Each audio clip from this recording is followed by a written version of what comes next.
Bismillahirrahmanirrahim. Assalamualaikum warahmatullahi wabarakatuh. Segala puja dan puji hanya milik Allah, Tuhan semesta alam yang maha pengasih lagi maha penyayang. Selawat serta salam kita aturkan kepada baginda Nabi Muhammad SAW, yang mana telah mengeluarkan kita dari gelapnya lumpur kebodohan menuju cahaya yang terang benderang, yang diterangi oleh iman, Islam, dan ihsan. Perkenalkanlah, saya Ahmad Fauzan Riyadi. Saya dari Kalimantan Selatan. Saya adalah mahasiswa Universitas Tazkiyah jurusan Manajemen Bisnis Syariah. Izinkanlah saya untuk menjelaskan atau menelaah tentang kasus yang sudah tersebar di masyarakat, yaitu kasus judi online. Oke. Jadi dalam website resminya Universitas Gadjah Mada mengatakan bahwa transaksi judi online tercatat mencapai 327 triliun pada akhir tahun 2023 dan angka ini terus bertambah. Jadi teman-teman, angka 327 triliun itu bukanlah angka yang kecil. Sebesar 60% dari angka tersebut adalah generasi milenial dan generasi Z. Sebanyak 960.000 pelajar dan mahasiswa terlibat kasus judi online. Oke. Ini mungkin adalah berita yang menyedihkan bagi kita. Maka kita berdoa kepada Allah agar kita dijauhkan dari kasus judi online. Oke. Saya bahas. Yang paling pertama-tama adalah definisi. Jadi teman-teman, misalkan teman-teman membaca kitab para ulama, maka para ulama itu yang paling pertama mereka tuangkan dalam kitabnya adalah definisi. Misalkan kitab tauhid, maka para ulama menjelaskan yang paling pertama adalah apa itu tauhid. Seperti itu juga metode yang saya tulis di sini, saya mengikuti metodenya para ulama. Jadi, apakah judi online berpengaruh terhadap ekonomi Islam? Maka jawabannya kita akan mengetahuinya di akhir. Oke, sebelum itu kita harus bahas apa itu ekonomi. Ekonomi adalah apa itu ekonomi Islam? Ekonomi Islam adalah ilmu pengetahuan yang mengkaji persoalan-persoalan ekonomi orang-orang yang didasarkan pada nilai-nilai Islam. Oke, jadi nilai-nilai Islam itu berlandaskan pada Al-Quran, hadis, ijma, dan qiyas, atau yang disebut dengan dalil syar'i. Oke. Jadi di dunia ini teman-teman, bukan hanya ada ekonomi Islam, tapi ada banyak. Ada ekonomi konvensional, ada ekonomi kapitalis, ada ekonomi sosialis. Apa sih bedanya dengan ekonomi Islam? Maka perbedaan terbesarnya terletak pada jika ekonomi Islam itu mempertimbangkan pada pertimbangan nilai dan moral. Oke. Kemudian saya lanjutkan. Orang yang melakukan judi online itu adalah orang yang menggunakan hartanya untuk hal yang haram. Oke, jadi saya kembali lagi mendefinisikan apa sih dalil tentang haramnya judi online. Apa itu hakikat harta? Maka saya jelaskan, dalil haramnya judi online adalah Allah Subhanahu wa taala berfirman, a'udzubillahi minasyaitonirrajim, ya ayyuhalladzina amanu innamal khamru wal maisir wal ansab wal azlamu rijsum min amali syaiton fajtanibuhu la'allakum tuflihun. Surah Al-Maidah ayat 90. Jadi teman-teman, Allah berfirman yang artinya, wahai orang-orang yang beriman, sesungguhnya minuman keras, maisir itu adalah berjudi. Kemudian ansab, berkurban untuk berhala, dan azlam, mengundi nasib dengan anak panah, adalah perbuatan keji termasuk dari perbuatan syaitan, maka jauhilah. Jadi teman-teman, saking hinanya judi online, Allah bahkan menyebutkannya tidak hanya najis. Jadi innamal khamru wal maisir wal ansab wal azlamu rijsum, itu adalah najis min amali syaiton, dari perbuatan syaiton. Jadi saking hinanya judi tersebut, Allah tidak hanya mengatakan judi itu najis, tapi Allah menambahkan itu adalah perbuatan dari syaiton. Jadi dua nih yang Allah sebutkan, najis dan perbuatan dari syaiton.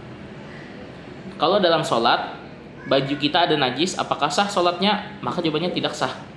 Nah, sedangkan judi online ini adalah sesuatu yang najis, berarti dosanya bukan dosa kecil, dosa besar.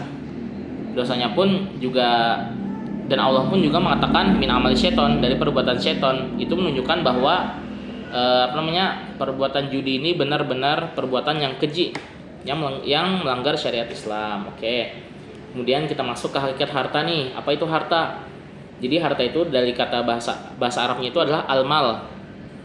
Apa itu harta? Hakikat harta. Jadi Para ulama atau jumhur ulama mengatakan harta adalah sesuatu yang bernilai dan jika rusak maka orang yang merusaknya mesti berganti. Jadi teman-teman, harta itu adalah sesuatu yang bernilai. Jika ada orang yang merusak harta kita, maka orang tersebut wajib mengganti harta kita. Kenapa? Karena harta tersebut bernilai. Oke. Jadi harta itu teman-teman ada 3 nih. Ada harta milik pribadi, ada harta milik umum, dan harta milik negara. Dalam Islam, kepemilikan manusia terhadap harta bersifat temporer alias tidak mutlak. Jadi dalam Islam harta itu kita tidak mutlak bisa memilikinya dari awal sampai akhir, enggak. Itu dalam Islam. Sedangkan dalam ekonomi sosialis mereka mengakui bahwa harta semuanya milik negara dan negara memenuhi kebutuhan rakyat. Itu adalah sosialis. Kalau kapitalis, semua harta individu itu mutlak dipegang oleh pemilik harta. Dalam teori kapitalis nih, ekonomi kapitalis mengatakan kalau setiap individu, jadi setiap kita yang mempunyai harta, yang mana harta tersebut hasil usaha kita, maka itu hak kita menggunakannya. Kita bebas secara mutlak nih, kita bebas menggunakan harta kita. Kalau dalam Islam itu tidak benar. Kenapa? Ini nih poin utama dari hakikat harta. Karena harta itu sejatinya, teman-teman, harta itu sejatinya adalah milik Allah dan manusia hanya mengelolanya. Jadi kita harus benar-benar memahami kaidah ini nih. Harta itu sejatinya milik Allah dan Allah titipkan kepada kita. Jadi kita harus menggunakan harta dengan benar. Jika kita sudah paham dengan kaidah ini, maka kalau kita ingin banyak harta, maka jangan mengejar hartanya, tapi kejar Allah, sang pemilik harta. Kalau kita mengejar Allah, insya Allah harta juga akan mengejar kita. Amin ya robbal alamin. Kemudian, apa sih hubungan antara judi online dan ekonomi Islam? Maka tentu sangat berhubungan. Pertama, judi online itu tersendiri pun adalah bukan dari ekonomi Islam. Kenapa? Karena judi online melanggar norma-norma atau nilai-nilai Islam. Apa sih dalil kalau judi online melanggar norma-norma Islam? Maka dalilnya yang saya sebutkan di atas, Al-Maidah ayat 90. Sesungguhnya judi online itu haram, najis, dan perbuatan setan. Maka jika ditanya apakah judi online termasuk ekonomi Islam, maka jawabannya tentu tidak. Karena judi online melanggar norma-norma Islam, gitu. Tapi judi online termasuk dari bagian ekonomi konvensional. Jadi ada nih beberapa negara yang memakai ekonomi konvensional itu melegalkan judi. Karena judi itu sendiri juga memiliki pendapatan yang tinggi bagi negara tersebut. Namun bagi ekonomi Islam, maka judi itu bukan bagian dari ekonomi Islam. Dan malahan judi itu merugikan Islam, merugikan setiap individu. Itulah pandangan Islam terhadap judi. Itu sebabnya kenapa Allah melarang judi tersebut. Jadi dalam ekonomi Islam, nilai-nilai ekonomi Islam itu adalah dari Al-Quran, hadis, ijma, dan qiyas. Jika ada sesuatu yang melanggar dari 4 dalil syar'i tersebut, maka itu bukan bagian dari ekonomi Islam. Seperti itu, seperti judi.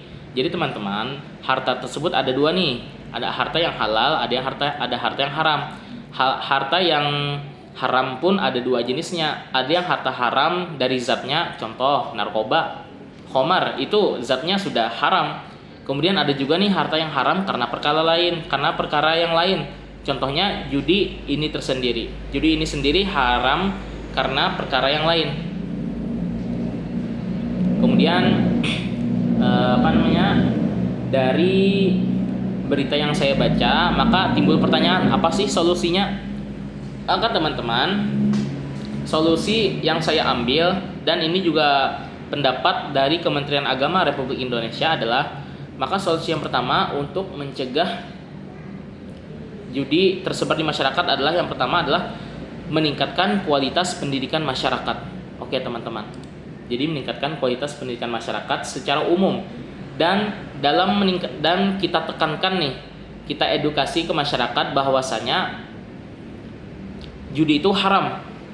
Itu yang pertama, tingkatkan kualitas pendidikan dan kita edukasi masyarakat bahwa judi itu haram. Yang kedua, kita tingkatkan pengetahuan masyarakat tentang hakikat harta dan cara mengelola dengan benar. Oke, jadi selain kita meningkatkan pengetahuan masyarakat terhadap judi, maka kita juga mengedukasi masyarakat tentang hakikat harta dan cara mengelolanya. Jika setiap individu atau masyarakat sudah mengetahui hakikat harta tersebut adalah milik Allah, maka orang tersebut insya Allah tidak akan menggunakan hartanya di jalan yang benar. Insya Allah orang tersebut tidak akan menggunakan hartanya di jalan yang salah. Karena orang tersebut paham tentang hakikat harta.